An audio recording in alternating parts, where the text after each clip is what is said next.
the movie, though, there were some times I think that the law firm was getting a little nervous about the cost that was going into funding the work you were doing on behalf of the plaintiffs.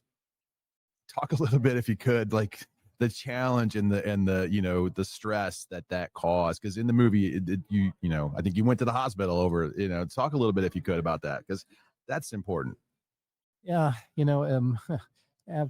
after we realized that this was a problem that was much bigger than Mr. Tennant and the one farm in West Virginia, we made this decision to launch a big class action lawsuit against DuPont, Right. on using a law that really hadn't been used much before. So here we were bringing this big class action against one of the world's biggest chemical companies and under a completely unregulated chemical under Right. new laws. It was a big risk, and it dragged on for several years, and it wasn't clear how that was going to shake out.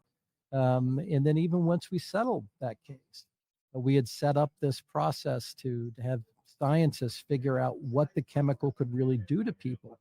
And at the time, we thought, again, that would be hopefully wrapped up in a year or so. And it stretched out over 7 years. Yeah. And during that time, it just so happened to be the point in time where we had this massive economic meltdown going on in our country, 2008, 2009. Yeah, right. So here's money going out the door and all these years of costs building up and building up. So very stressful, because in the meantime, not only was this costing a lot for the law firm, but you had people getting sick in the community, people waiting for these answers. So a lot of pressures built up during that period.